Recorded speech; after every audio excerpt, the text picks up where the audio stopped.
I find myself very lucky, especially in this time. I have talked to a wide array of people who are involved in the 2024 presidential election. And one of them, one of the contenders, Doug Burgum, he straight up said, "We are in war with Russia right now. The US just doesn't have troops there."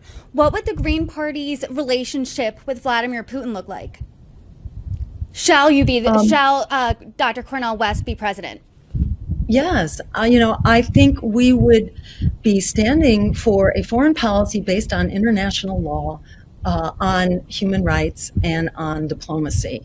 And the details of that, the devil is in those details, and that is what has to be worked out through negotiations. And the, what should we say, kind of this total radio silence right now in the world of diplomacy and negotiations is very problematic. I've heard through there are news reports that there are some feelers that are being put out now, probably because the counteroffensive is not working. It's definitely not working. A few small villages have been taken back by Ukraine.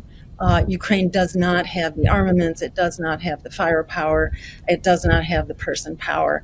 And I think the relationship of the Green Party with Russia, like with Saudi Arabia, like with Israel, like with South Africa, these need to be addressed in a human context that really puts human rights, stability, and above all, international law front and center. It's distressing that U.S. diplomats have really kind of abandoned the language of international law in recent decade, certainly many years. We talk about a rules-based order. That's not international law. That's kind of improvising as the Secretary of State and the White House choose to improvise. That doesn't make for a secure world. And at a time when other countries are truly rising powers, for instance, looking at China or the BRICS association, which is a very powerful economic bloc right now, arguably stronger and larger than the US and Western bloc. It's really important that I think, we reinfuse international law with the importance that it deserves, because we may not be top gun for a whole lot longer.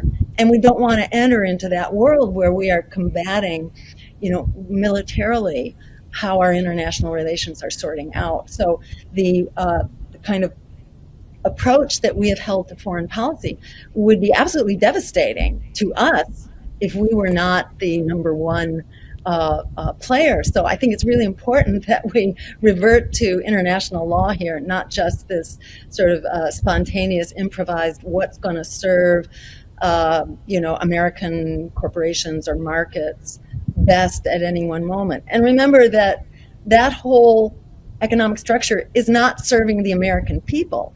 That what's been defined as American priorities is doing great for the upper 10% or so, but the upper 1% currently holds 30% of all wealth in this country.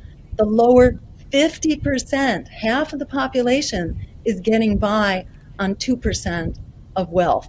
That's why people are really struggling. That's why, I think there's a real uprising now, whether you look at movements among communities of color, related to the George Floyd movement out in the street. You look at the demand for healthcare right now, which is off the charts. It's 70% of Americans who are calling for healthcare as a human right. The demand that student debt be substantially pushed back. I think it all ought to be abolished myself, and that's actually the stance of the Green Party, that student debt should be abolished. It would be one of the most powerful economic development packages that one could imagine. So there are many things, that the American people are demanding right now, because the economy is not serving them. And our foreign policy has been kind of hooked up with an economy that's not for everyday people. So neither our foreign policy nor our economy is serving everyday people right now. And the polls are very clear. There is an enormous demand for political change. Another poll that came out like 2 weeks ago, I think it was a YouGov.com poll, that said that the numbers of people who would consider voting third party this time around is somewhere around 45%.